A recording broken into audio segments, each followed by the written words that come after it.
USAA knows dynamic duos can save the day, like superheroes and sidekicks or auto and home insurance. With USAA, you can bundle your auto and home and save up to 10%. Learn more and get a quote at USAA.com/bundle. Restrictions apply. Talk about stepping up. Bang! Bang! It's time to level up your game. Introducing the all-new ESPN app. All of ESPN, all in one place. Your home for the most live sports and the best championship moments. The electricity is palpable. Step up your game with no annual contract required. It's the ultimate fan experience. Level up for more on the ESPN app or at stream.espn.com. Sign up now. Race the runners. Raise the sails! Raise the sails! Captain, an unidentified ship is approaching. Over. Roger. Wait, is that an enterprise sales solution? Reach sales professionals, not professional sailors. With LinkedIn ads, you can target the right people by industry, job title, and more. We'll even give you a $100 credit on your next campaign. Get started today at linkedin.com/results. Terms and conditions apply. Welcome to another Finely Edge production for the Premier League Cricket Club. Connecting players and coaches, clubs and leagues, volunteers and supporters alike, you're in the right place for the best of the 33 ECB Premier Leagues and the 20 NCCA counties, bringing you the stories, the stats and the standout performances that make this game great. Don't forget to hit the subscribe button to both our Premier League and NCCA shows so you don't miss any episodes. Now, shall we get stuck in? So welcome everybody to the Premier League Cricket Show, and once again this is one of our Overthrow episodes where we talk to people in and around the Premier League Cricket, what would you call it, network, community, all of those nice words that come out there in these marketing types these days. At the end of the day, what we want to do is talk to people who are not necessarily playing but are on the periphery, but very bloody close periphery in the case of our guests today, about cricket in their area, their club, their county, their Premier League, and what they're all about. Joining me once again is my mate from the home counties, Mr. Teddie Casterton. How are we doing, bud? I'm well, thank you, mate. How are you? Absolutely brilliant, mate. Absolutely brilliant. I'm just about to sit down, work for the day, have the test match in front of me, and just talk about all the things that I talked about at Old Trafford last week with my colleagues there, to say that this England team ain't going to survive this week because they bowled that many bloody overs. They're knackered. Hey, how it's happened, hasn't it? It certainly has. It's one of them, definitely. But joining us today, really quite excited about this. We've got two gentlemen from what you and I described as a few months ago, the most rogue YouTube streaming setup in cricket in the UK. Now, let's be brutal about this. Our friends at Three Bridges in Sussex, they're the leaders in this. They're way ahead of everyone. Done a phenomenal job. But they just take the videos, they edit it, they make it all very nice, and it's great. What our friends at Oxford Downs in the home counties do is a little bit more live. So joining us, we've got Mr. Simon Smith and Mr. Matt Bowden from Oxford Downs, the roguest streaming network in the entire bloody cricket world. How you doing, boys? Good morning, Ian. Good morning, Teddie. Lovely to see you. Absolutely. How you doing, Matt? Very well, thank you. Good to see you guys. Let's start at the top with what we've just talked about. You guys are a 100-plus-year-old club, proper traditional club, but you're so ahead of your time when it comes to having commentators week in, week out on your streaming. Where did that start, Simon? Well, first and foremost, I'm going to big up Matt here for most of what I'm going to say, but it's quite common, as you know, for people to have live streaming of the games that are going on, and I've done it. My son plays for Oxfordshire, and most of the other ones just have the pictures, and you watch them, and if you know what you're looking at, it's fine. But actually, it's a little bit soulless and a little bit dull. And we are blessed at Oxford Downs with neighbours all around the club who absolutely love the club, run the club, participate.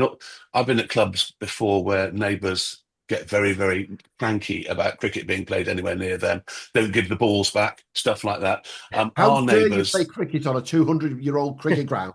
Exactly, that sort of stuff. So we're extremely lucky to have people like Matt, who lives in the closest house to the cricket pitch, and all the other people that live around. They actually have a little mini setup. You'll know it on my commentary. I call it the armated shank stand. Yeah. And they've actually got a little mini sort of setup there where they all come out, have pims and drinks, and watch the cricket. And that's the sort of buy-in we get from our neighbouring residents. And Matt, as the closest neighbouring resident, also happens to be a sensational computer geek. And he's got, bit by bit, he said, why don't we try and do commentary on it? And I said, oh, I don't know, I'm normally a bit tied for words and stuff like that. I don't know whether that will fit. And anyway, and my colleague for most of the time, a chap called Matt Watts, who we call Barnes, because back in the day he was compared with Stuart Barnes on the rugby pitch. That's the only reason he's called that. I'm called Bear, as you probably know from our podcast. There's a long story about that, which I won't bore you with now.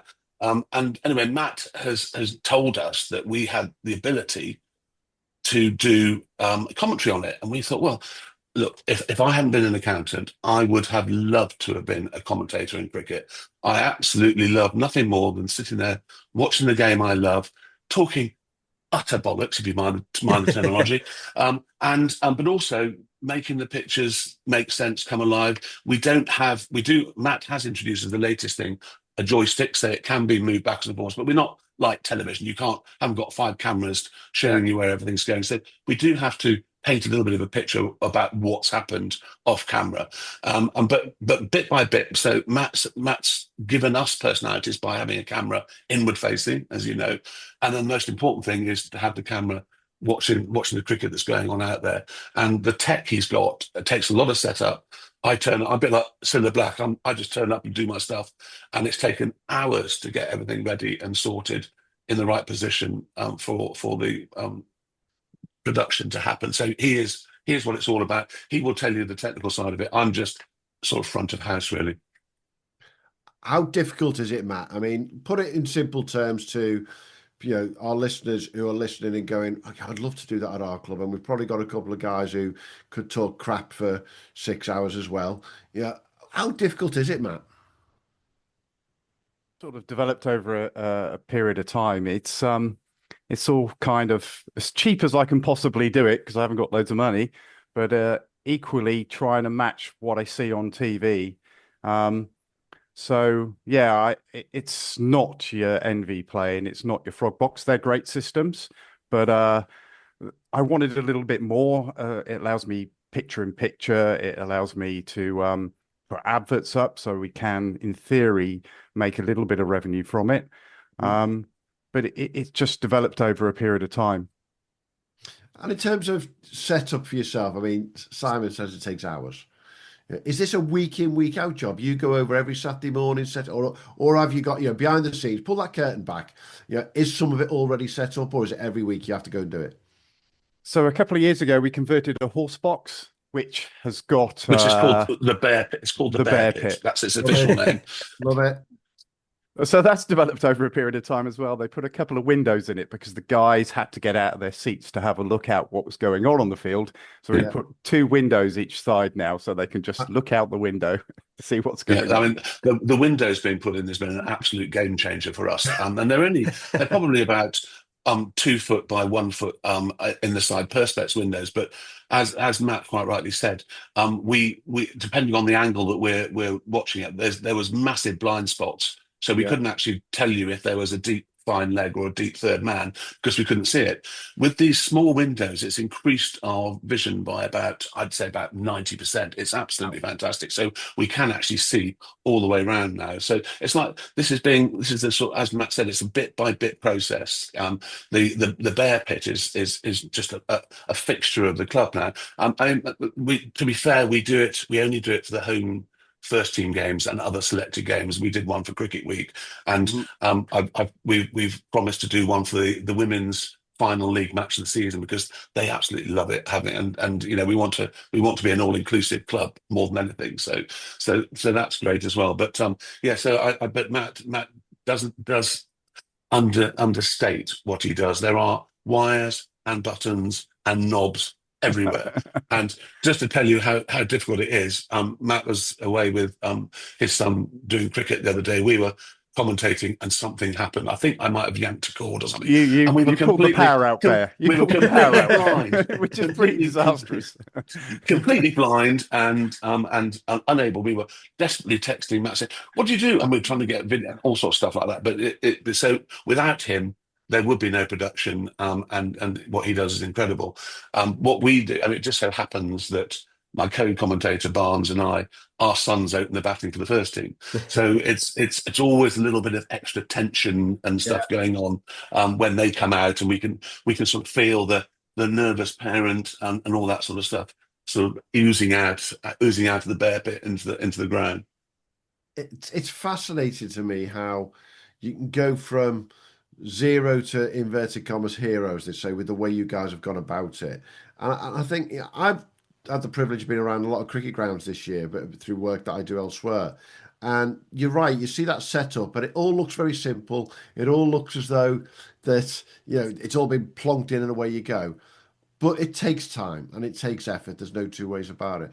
Yeah, I think the way you've just talked about including the women's game into it as well, Simon, you're bang on there, because that takes it to another sphere, literally. Well, it's really, it is still really a fledgling part of the club, but they are going from strength to strength. Matt's daughter is one of their young stars, so he's very proud of that. But also, I'm not one of these people that thinks that cricket should only be played by men.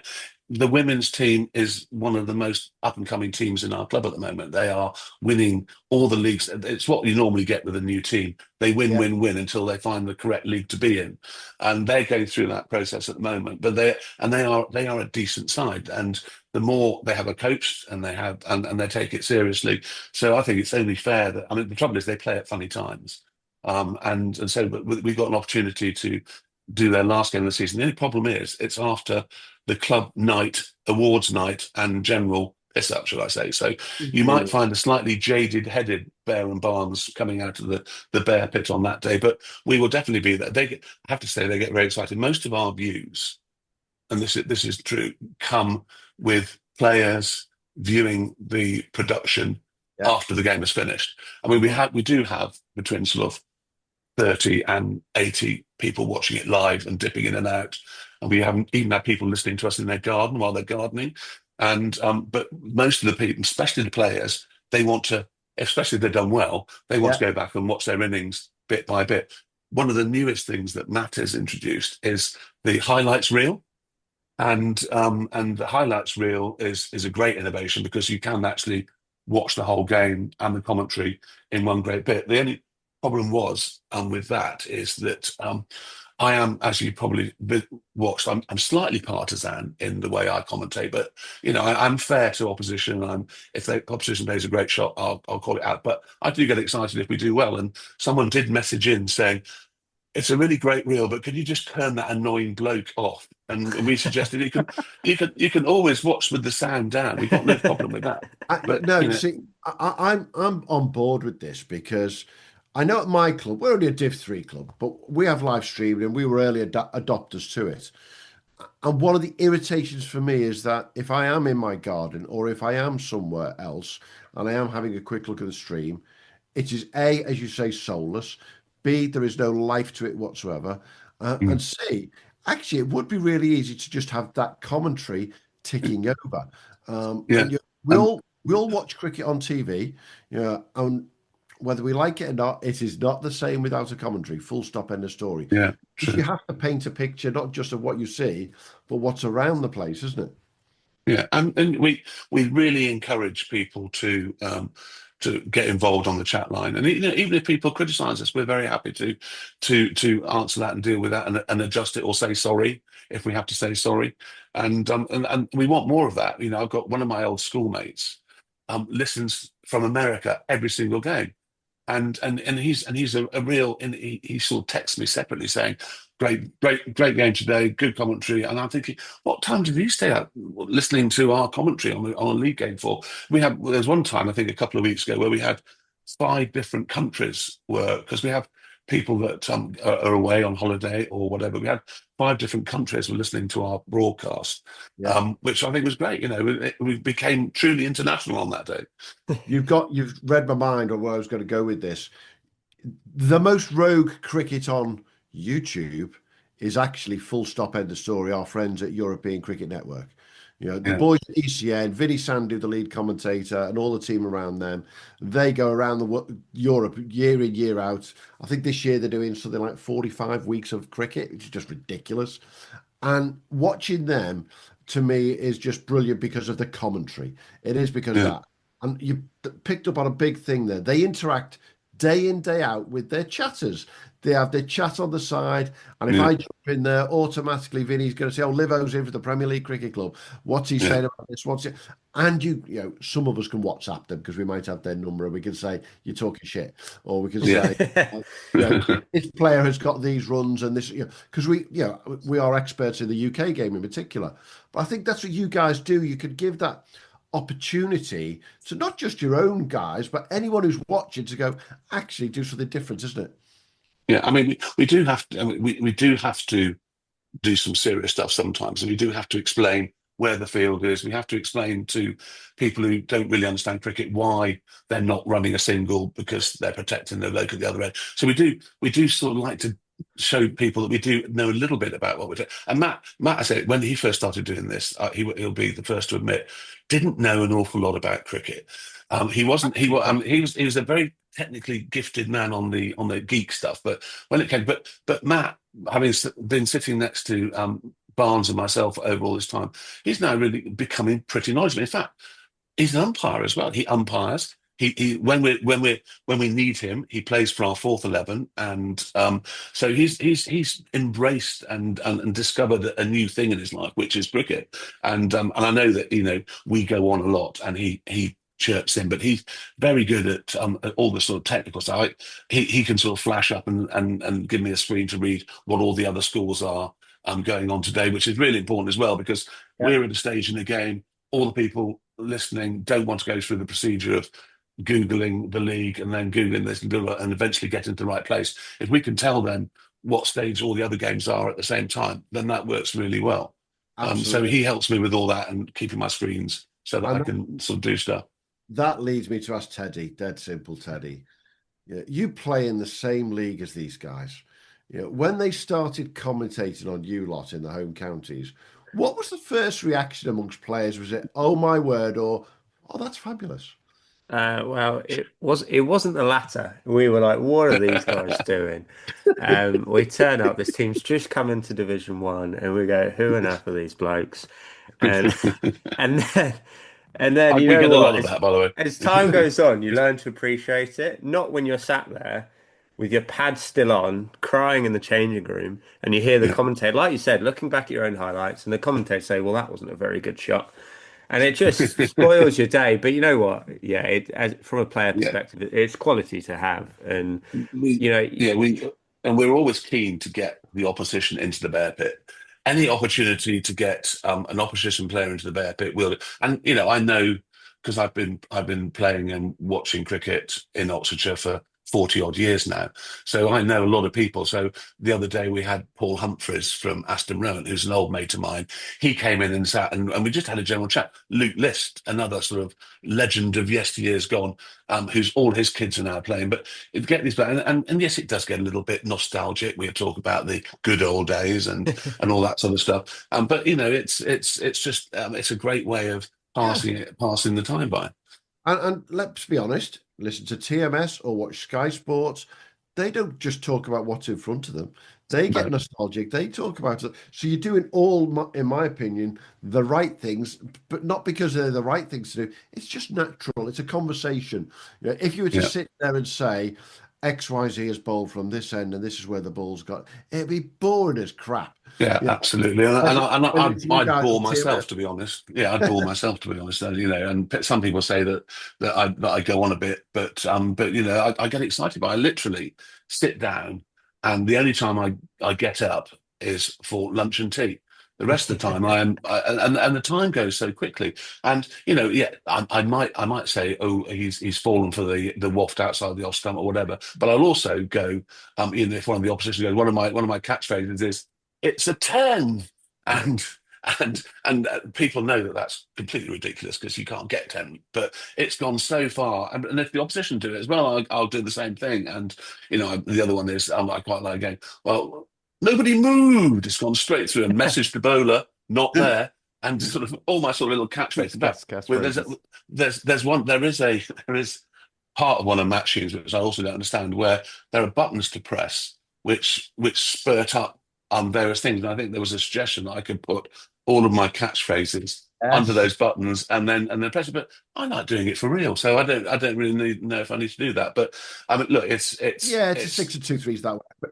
It's a privilege that we are playing at the highest level of amateur cricket that you can play at, and it's a privilege that I can watch my son and the rest of the team and all the other teams that come to play against us and actually commentate on it. It is definitely not a chore, I can assure you. And I think you talk about that excitement, and we'll come back to finish off our conversation about streaming later. But let's talk at the Home Counties League right now. Excited by where you are in third place of the league right now, and I think you're coming up towards the end of your red ball section right now in the Home Counties. You're going to go back into win-lose cricket. You are in third behind Finch. You had a good result against High Wycombe last week, but you've still got High Wycombe to come, I think, last game of the season as well. Yeah, on our presentation awards night, wouldn't that be a fantastic way to win the league either for us or Finch? I mean, we like Finch; they're a nice bunch of guys. We like hang on. Fight. You like Finch? Did you notice that, Teddy? You know what I'm going to do now. Do you not like High Wycombe? No, I didn't say that I don't like High Wycombe, but we particularly like Finch. Look, it's High Wycombe, a little bit like the Real Madrid of our league. They have the Galacticos, and when Harrison Ward is an old friend of mine as well, and when he suddenly stops playing for Sussex and comes straight into the team, you think, oh my God. But cricket is a great leveler, and one of the things that these guys aren't used to is some of the pitches that we play on in this league. They're used to batting on first class roads, and the ball comes on nicely and they can hit through the ball. You can't do that on every pitch in our league. But, also I would say about High Wycombe, in a massive positive for them, they have a lot of people watching their games. They have a lot of buy-in and a lot of interest from the local people. So from that point of view, they are definitely a club, which is great to see. Going back to us in the Division 1, well, first of all, it's very exciting. I mean, we'd had that COVID where we'd had a little bit of a jumble up of the two leagues. So we had played some of the other, and in fact, in that COVID jumble up, we did quite well. So we kind of had a thought that we'd be okay. And when we came up last year, the first time, I think there was a little bit of the opposition we played didn't actually think we would be very good. Mm-hmm. And I think we got away with some, well, I wouldn't say easy points, but we got away with some good points early on in the season by surprising people that actually we could play cricket and they shouldn't take us for granted. So last year, I think that definitely helped us in a sort of mid-table security type position. This season, I knew that it would be a lot harder because the teams are going to, they're going to absolutely take us seriously. They will have seen who performed last season and they'll target them. It's what proper sport's about. You look at the best players in the opposition and you work out how to target them. So we knew that it'll be a lot harder this year. And I think one of the things we had, I mean, we don't pay anybody to play at this club. I think we let them off match fees in the first team, but we do have an overseas pro, and our overseas pro this year has been sensational. He's been sensational with bat and with ball, and he's doing great stuff with the juniors training and all. He has just turned into a fantastic club man. Now, I'm not saying that the previous players we had weren't any good, but this guy wins us cricket matches, whereas the other guys we didn't necessarily feel it's okay, we got him, he's going to help. But also he's instilled a certain amount of professionalism, but not in the wrong way, with some of our players. One of the early games we played against Wargrave, and we got 298, which is a really big score. He came off furious because he thinks we should have got 350, and he said that we hadn't maximised the amount of wickets we had left with really going for it and getting 350. As it turned out, it was more than enough because they were still without Ewan Woods at that time. Yeah. And, he makes a big difference for that team.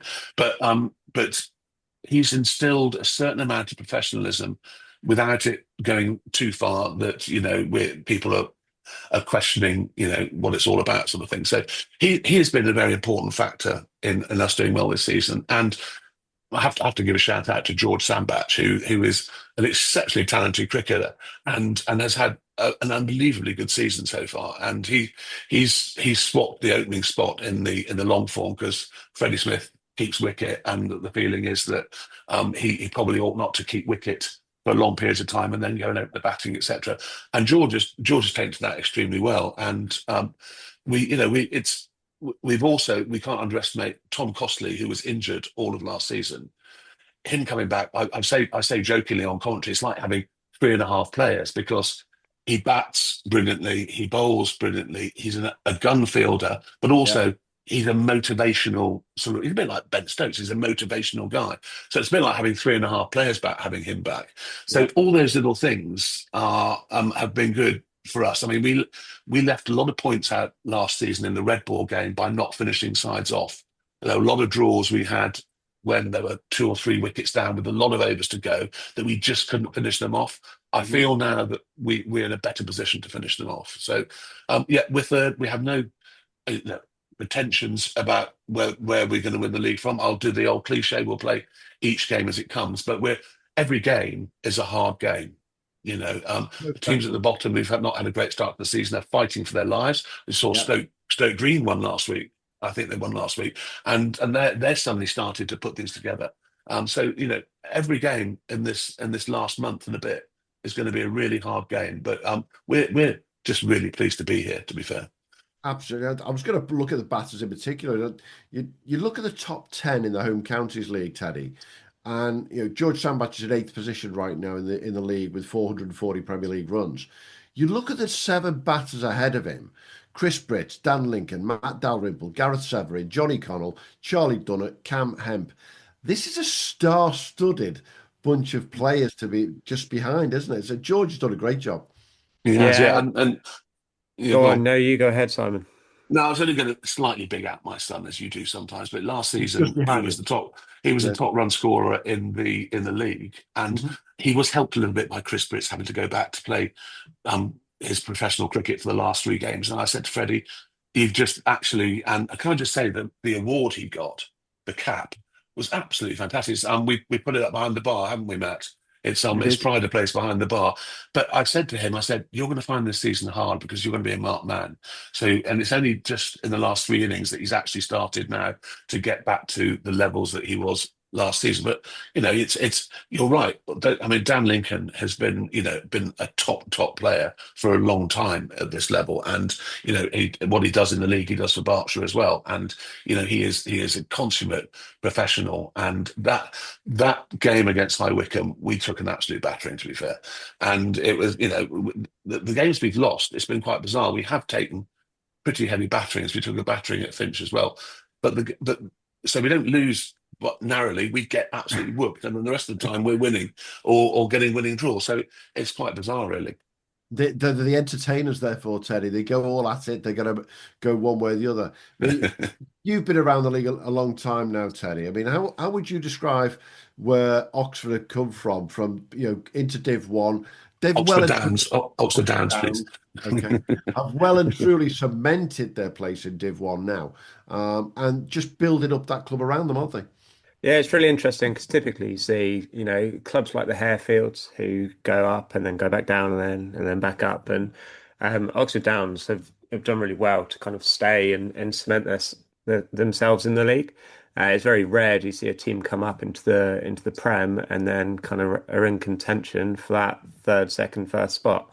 So hats off to them.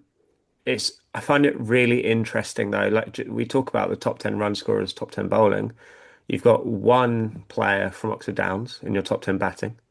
Yeah. You've got 1 player from Finch in the top 10 batting. Yeah. You got 3 players from Henley and they're in 6th. Correct. So what do we think is going wrong there?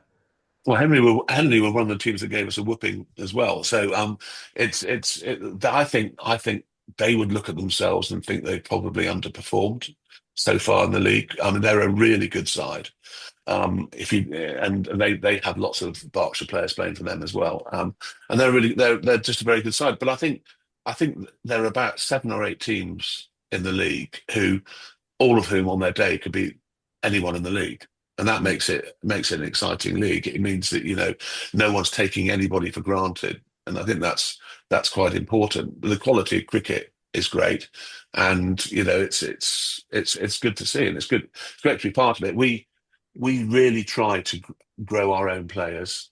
We have hundreds of juniors running around on a Wednesday. We have to try and sift out the really, really good ones, the potential ones. Otherwise, it's a bit like herding cats, and they're going to get frustrated. We're not silly. We do need, if someone offers themselves to us as a player wanting to change clubs, and we think they're a potential first team player, we're not going to turn them away. But part of the thing that keeps us going strongly is the fact that the large core of our players have grown up through the club from being tiny kids all the way to playing in the first 11. And we have got a crop of youngsters sort of floating around, Matt, in the sort of 15, 16 age group, haven't we, that we think will be first team players. I mean, it is a big step. This is cricket not to be sniffed at. It's, you can't play in this league if you're not up to it. As from the standard, because you'll get found out. Louis the Pro was saying how the standard of fielding is as best he's ever seen at first class at that level. To give you an idea, maybe the batting and the bowling slightly better, obviously on the first class front, but the fielding is one of the things that certainly when I watched the first and second team, the level of fielding at the Premier League level is just outstanding. I always use, Matt, as my sort of barometer for these things. Is I always use the warm up as a really good barometer to see what's going to happen in the game. And there's no doubt, if you look at the National Club Championship, for example, and I see teams who might have been 6th, 7th, 8th in their Premier League last year, playing the National Knockout, and they turn up to play one of the top teams, and you see how they're warming up before the game, doing their fielding practice. You can already see, before you even start, who are going to be the absolute outstanding fielders. And you nailed it. I think the home counties... it's fair to say we split the league, the 33 EC Premier Leagues, into about 4 groups. The home counties is in that top echelon, no two ways about it. The quality of players is right up there. The fielding standards in the home counties, I think, is hugely underrated, because what people who are listening don't realise half the time is a lot of these players play NCCA cricket. And because they're playing NCCA cricket, these are basically all of your next level first-class county players. We've seen a number of players sign in the last couple of weeks for first-class counties. And Simon and Matt and Teddy, you'll all, I'm sure, agree with me. We see players week in, week out at Premier League level who go, how the hell are they not further up that ladder? Because they're that bloody good. Yeah, I'm looking at the bowlers right now in the top 10 in the home counties. And I'm gonna come to a name that comes up regularly. Mr. I'll never get a fifer very often, but he does get them once or twice. Connor Haddow. Is there a better left arm bowler out there in Premier League cricket right now? English left arm bowler. I struggle to name them, to say the least. But what's really interesting in the home counties league is you're the only one with 2 bowlers in the top 10. All the others just got 1. And I think that goes back to what you said, Simon. Everybody's beating each other because you're all the sum of your team rather than individual highlights, isn't it? I think those 2 bowlers are Del Boy, I'll tell you about the name in a minute, and Tom Costley, and they're the 2 people I mentioned that we didn't have last year. Just on the double, he's obviously got Louis Delport. I walked up to him the first time I met him, and I said, have you ever heard of Only Fools and Horses? And he said, yeah, great program. I said, right, you are Del Boy from now on. And he absolutely loved it. And I think, he's embraced that. I mean, I think he thought I was a bit of an idiot at that stage, but I think he's got to know me, and now he's convinced I'm an idiot. Yes, those 2 bowlers have been instrumental. Tom Costley will never give up when he's bowling. He is like a man possessed. Incidentally, he was injured all last season. Do you know what his cure for being injured was? He went off to play rugby for a season as soon as the cricket season finished. And that appears to, because my co-commentator, Barnes, he coaches a local rugby side, and Tom went and played for him, and that was rehabilitation, playing rugby. Extraordinary. But he's come back like a man machine. He absolutely vehemently hates losing. Can we call Baz McCullum now? And can we get Ben Stokes to play rugby between now and November of the first test? What a great idea. What a great He used to be a rugby player, though, didn't he? From Cockermouth. I mean, he played rugby in his early days. Yeah, and the pitches will have been wet in Cockermouth, because the only times I've ever been there, it's poured with rain. Yeah, just a wee bit. And just on Ben Stokes, how sensational has his bowling been this season? It's just been unbelievable, hasn't it? We need to wrap him in cotton wool and take him to Australia in absolutely prime fitness. He's been incredible, but I am very, very, very openly critical about him bowling in the last test. I sat on analyst duty at that test and watched him bowl on Sunday morning, and every single ball he bowled, he was in agony. And yes. I kept ringing myself and the scorers in the scorebox, like, what is he doing? And we predicted he wasn't going to play this game. We predicted it straight away. But don't forget, we had a lioness called Lucy Bronze who played the whole tournament with a broken leg. Talk us through that one. there's playing with an injury, and when I read that one, it was like, hang on a minute, that's a different world altogether, isn't it? But hey, we go for a slight tangent, as you guys do. Yeah, no, sorry, that's my fault. Sorry. No, absolutely. Home counties. I think you nailed it, Simon, when you said everybody is beating everybody at the moment. Some of those, Wargrave were. I'm going to use my favourite phrase. Wargrave, after halfway through the season, were up shit creek with our paddle. There's no two ways about it. We were like, what the hell's gone on there? We know they lost a few players. But actually, now people are starting to get one or two results. The league's just squeezing up. It's tightening up. And I think the last third of the season is going to be really competitive, isn't it?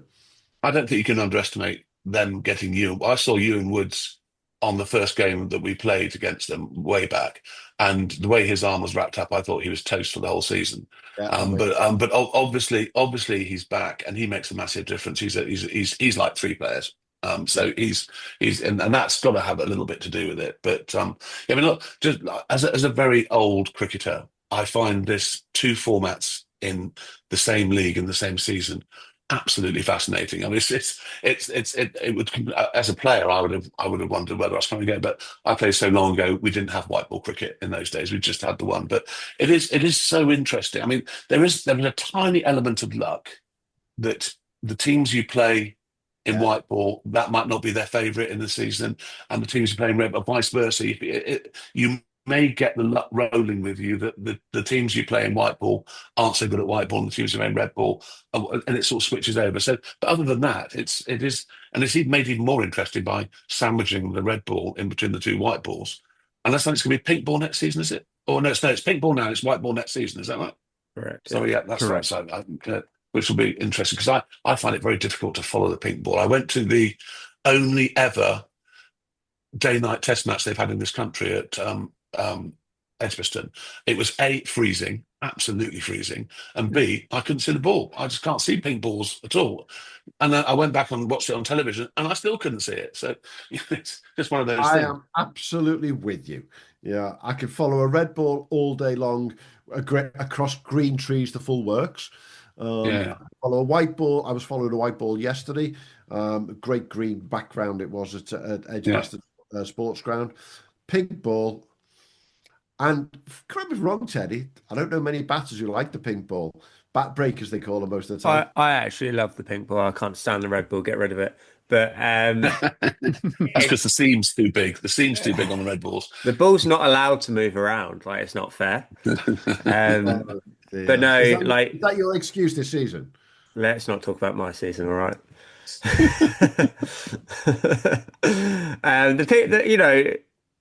Every player will say it, that the red ball game is where teams win leagues and lose leagues.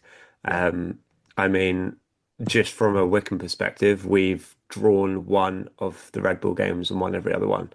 So it's where teams win. And we did a lot of kind of conversations with people in the winter about how they're going to go about their red ball cricket. And there's been a difference this year in the amount of wins versus draws. Every week we look and it's 80% wins, 20% draws, whereas previously it would have been the opposite. So I think teams are being more aggressive. They want those 25 points. Yeah, absolutely. I mean, it's bizarre that the sort of you can batter a side and only get 12 points or something like that, and the side that you battered get 11. It's one of those sort of weird things, but that's where we fell down last year, and that's where we're a bit better at this year in having finishers that finish people off. Yeah, and you can see clearly in the league table where Wickham are two wins ahead of Finch, and that is the gap in the points. Finch and Oxford Downs are then 3 wins ahead of Harefield. You can see that gap again, and it is just squeezing those extra wins in those red balls does make all the difference, doesn't it? Absolutely, yeah, it does, and it's exciting stuff. I mean, people don't. Sorry, let me get rid of that. People don't get that. You can have a really exciting draw in cricket. I mean, just look at the test match that we won by 25 runs.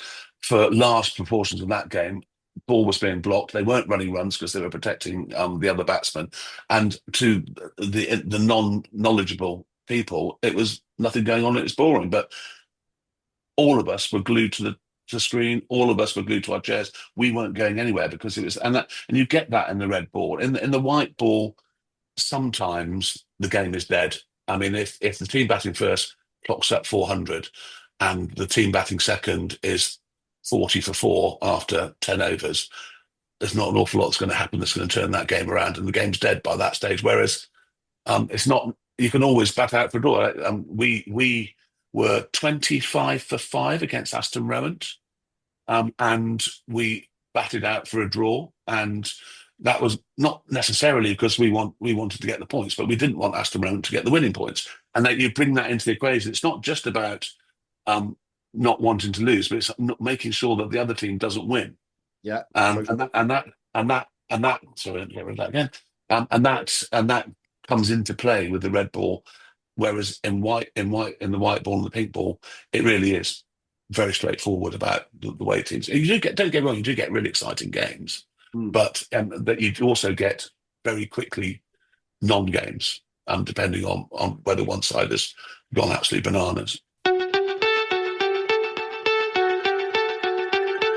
Let's talk about Harefield for a second. I mean, they're 4th. They've only won 3 games. That means there's 9 games they've either lost or drawn, and they're 4th. How on earth does that work? So presumably that's all the ones that obviously they've drawn, all the ones, the red ball ones, and they've got 13 points. Which they've drawn 2 games. 2. Yeah, and the key to it's very simple. They've got 54 bowling points versus the next highest is 36 in the league. So they've managed to grab bowling points, which has kept them up. And again, that is, I mean, we go on about it week in, week out. Bowling points, batting points, point systems across Premier Leagues and across the whole country. I'm sure somebody bought a box of licorice all sorts one year, and that's how they decide them, because they're all over the place, to say the least. Trying to find the balance is very difficult, but I think by having the red ball in the middle, as you say, and the limited overs either end, it tries to balance that out, because then everyone's got to play around it, haven't they? I mean, I would really, really like to think and hope that High Wycombe come to us on the last game of the season having to win it. That would be great for the league. It'd be great for cricket. It would be great for my commentary. I'll have a right old feast in there. But if they come and they've won it already, then it might not be such an exciting game. But let's talk about September the 6th. Not that the date's in my mind, obviously. So September the 6th, we have High Wycombe, the Galacticos, coming to Oxford Downs. I've penciled that in as the day that I'm going to make the trip down to you guys and join you. Fantastic. You can join me in the Bear Pit. You'll be most welcome in. But if we're going to do that, we've got to make sure we've got Galactico names for the High Wycombe squad. Okay. And now I know quite a few of the boys, and I'm bound to piss one or two off. But you mean something like Dan Abraham Lincoln, something along those lines? Oh, there we go. Very knowledgeable. Absolutely. Been around a long time. What can we call Connor? Let's go for Connor Haddo. Teddy, what can we call Connor? It's not appropriate, the thing I've got in my head, so I wouldn't ask me. We can find. I think I penciled that in as a game to come down to, because I do know a few of the High Wycombe lads, which does help as well. And if I'm going to come to a game, it's got to be the end of season. There's always a bit of whether it's High Wycombe need a win or not. I can tell you there'll be a party atmosphere at the club. There will be a big crowd watching, because we go straight from the game into the end of season party and awards, and it will be a real sort of party atmosphere there. Hopefully, we won't be fighting for our lives. I think that there would be a very disappointing run of results between now and then if we are fighting for our lives. But let's hope we're not, and let's hope that High Wycombe have something to play for. Albeit it may be, if we beat High Wycombe, Finch, if they win their game, they win the league. It makes it just a bit more spicy. And don't forget though, Chris Britts has got to go home at the same time as he did last year. And see, that was going to be one of my questions, because we saw Finch go downhill last year. They did. They absolutely did, yeah.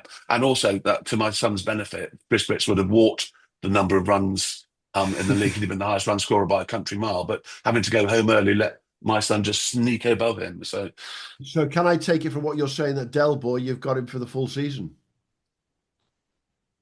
I think we have, yeah, we have. Yeah. So that's good. Del Boy versus Connor Haddow on the last day of the season. Yeah, that's a good image. Yes, that's what you're thinking. That's like Messi against Ronaldo sort of stuff. It's Messi Ronaldo. Yeah, which Connor's definitely Messi. Is that fair, Teddie? Yeah, I'll give you that. Yeah. As for Cam Hemp, well, don't even get me started. He's got to have a nickname that's got to be something to do with the Guyana Max 10. Because he's been out there, so he's obviously he's a bit of the big show now, isn't he? Really? He's a bit of the big show, yeah. Absolutely. Hey, no, you guys do a phenomenal job, and I think for all clubs around the country, I would say if you've got the opportunity, whether it's with an absolute expert like Mac Bowden, or you can learn to do it with your MV Play, or other systems are allowed, but they sponsor us, so I'm not going to mention them. Do it. Get a couple of lads commentating. I can tell you right now, it's almost impossible to be the scorer and commentate. Far too difficult to do two things at once. But if you've got the lads who can do, we've done it at our club on President's Day, where we stream on MV Play, we set up the commentary, and the lads loved it to such an extent they were disappointed when you don't do it the next time, then obviously. And I think streaming just gives your club so much more, Matt, doesn't it, in terms of building the presence out there? Yeah, absolutely. Some of the youngsters I've got coming through now want to go on comms. They want to help me set up the kit and everything, and they're looking back at the highlights of the games that they play in. So it's certainly the young crowd coming through. We've only just started with the Instagram Reels and YouTube Shorts, which are all a bit foreign to me, but they love those too. So we started doing those as well. Absolutely. And that's what, we're all consuming stuff like that all the time. I saw a stat yesterday. This is me, by the way, as well. Over 55s are watching twice as much YouTube as they were just 2 years ago. That's me. I if you've asked me how much YouTube I watched 2 years ago, it'd be, I don't know what I watched. Now I'm watching half a dozen different things on a regular basis, because it's just becoming the norm for us. It's the second most used platform in the country, behind the good old BBC, Simon. Well, that says a hell of a lot. I'm not sure how long that will last, because also, for my sins, I subscribe to the Daily Telegraph online. I see they're calling for the BBC to be scrapped in the Telegraph today, which is an interesting view, but not one I'd adhere to. I still watch the Test match highlights on BBC just so I can hear the tune, and it's from a commentary point of view, I don't know how those guys do it, because they're all the team for the radio is virtually the same team as the television. So you've got people like Phil Tufnell who go from commentating on the radio straight into the TV and commentating on that, and you sort of think, it's a totally different thing. The only person I've ever known do it in football was John Motson. John Motson had the ability to do radio and television, but they are two totally different things. Absolutely. And you've led me to my final question. It's the one question I've had written down from the start. And Teddy knows me well enough to know my preparation for these things is negligible because Legendary. I just don't do any. And when it comes to a week one, I do loads because it's all about the stats. But for these, it's dead simple. I've got one question which you could both answer it. Matt, you first. Who is your absolute cricket commentary god? Hmm. Uh, it it's probably Phil Tufnell. Yeah, I admired him as a player, so yeah, it's probably Phil Tufnell. It's a tough one though. I'm going to go a lot further back. For me, John Arlott. John Arlott just had that silky smooth. There was a raft of BBC commentators back in the day. Murray Walker, all this. They were just sort of, and Wimbledon as well. But John Arlott had that way of making you think that you were right there next to him, watching it with him. And most people have never heard of John Arlott, but he was the first person I remember on television. Jim Laker was another one. He had that voice as well. And of all the modern ones, I think the Sky Boys are absolutely brilliant. I think they are, when you've got the raft of old England captains. I think David Gower would be right up there with John Arlott. I think he's as a front man more than as a commentator. But David Gower, just a legendary guy and a legendary commentator. But yeah, John Arlott would be the one, just because he had that voice that sucked you in and made you want to be there. He did. Go on, Teddy. You're a cricket fanatic like all of us. Who's been yours? Oh God, you're not going to like my answer, but I love either when Ricky Ponting or Kevin Peterson get on the mics. They are some of my favourite because they know the game so well. I think Ricky Ponting is really good. I do. He is extremely good. And also I thought Shane Warne was very good as well. And you know that most of the Aussies are good because it comes naturally to them. I've got Oh yeah, sorry, Ian. I'll throw mine in. I'm with you, Simon, but slightly less old than John Arlott. Brian Johnston, yes, absolute. The governor, as far as I was concerned. Apart from when he lost it with Aggers, when both of them got his leg over. Exactly. But modern day commentary, I don't think on Sky Sports I can beat Michael Atherton. He is absolutely spot on, 99.9999% of the time. And on the radio, I've got to know this guy a little bit. I chatted with him at Old Trafford last week, and I love listening to him on his own podcast, who are on the same network as us. That's quite handy. I love Dan. Dan Norcross is absolutely brilliant. As a badger, he's absolutely on it. But he also, I'd love to see him in the Oxford Downs box because he talks like a normal person when it comes to talking about cricket. You'll have to be careful because we have our own badger at Oxford Downs, and I think you know him, Paul Fowler.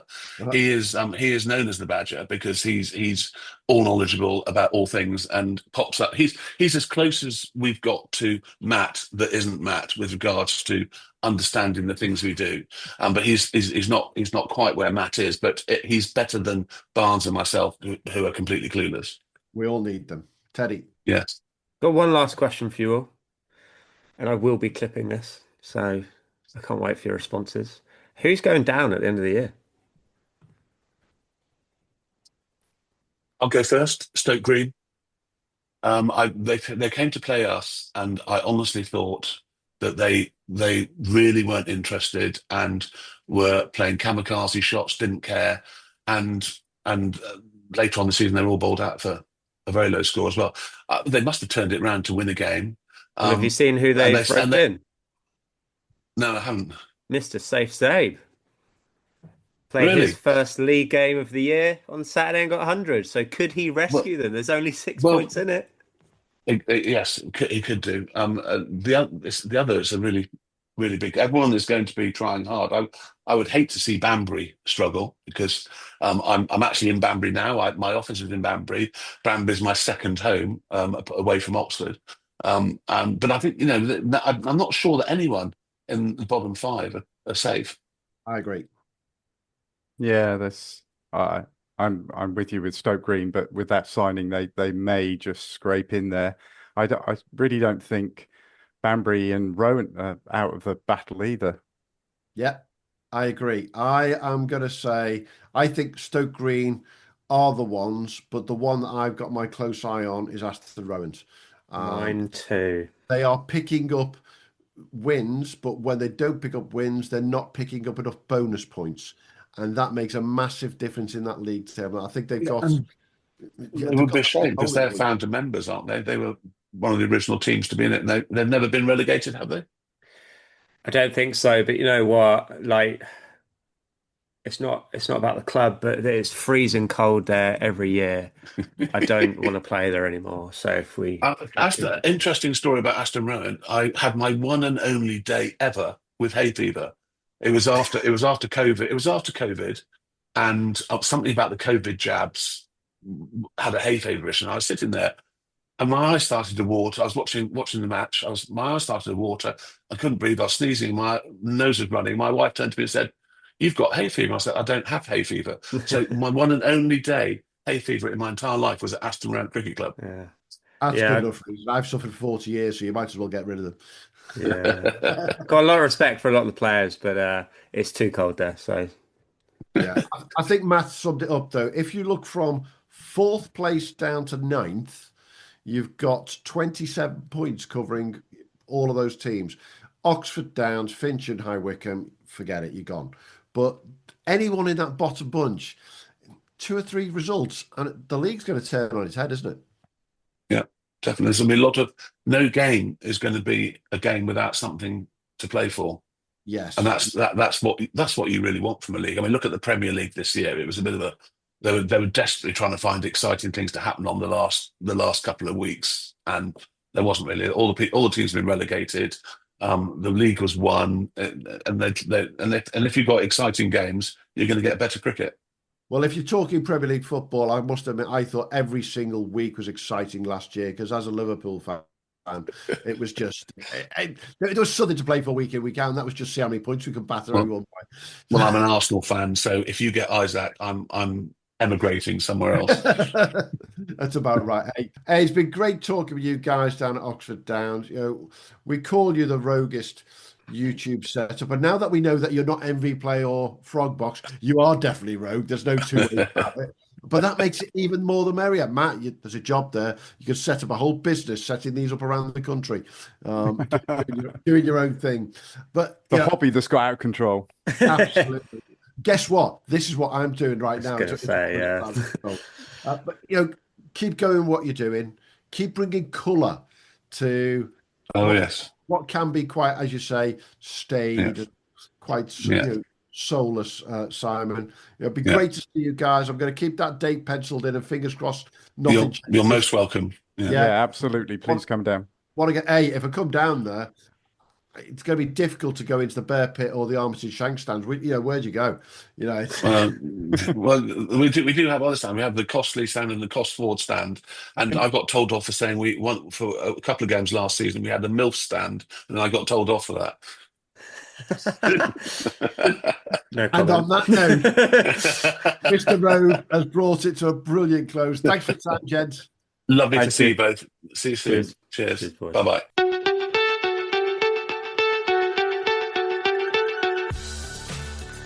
Thanks for joining us at the Premier League Cricket Club. We'll be back soon with more from the world of Premier League and NCCA cricket. But in the meantime, don't forget to subscribe. This podcast is part of the Sports Social Podcast Network.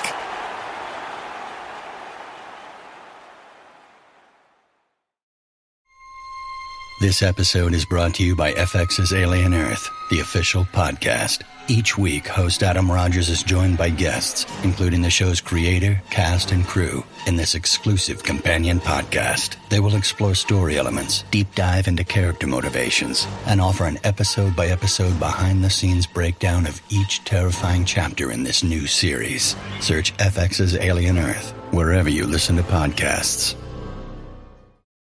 Leave us a review and follow us wherever you get your socials. Or maybe check out our website, premierleaguecricket.co.uk, to stay updated. Until next time, have a good one.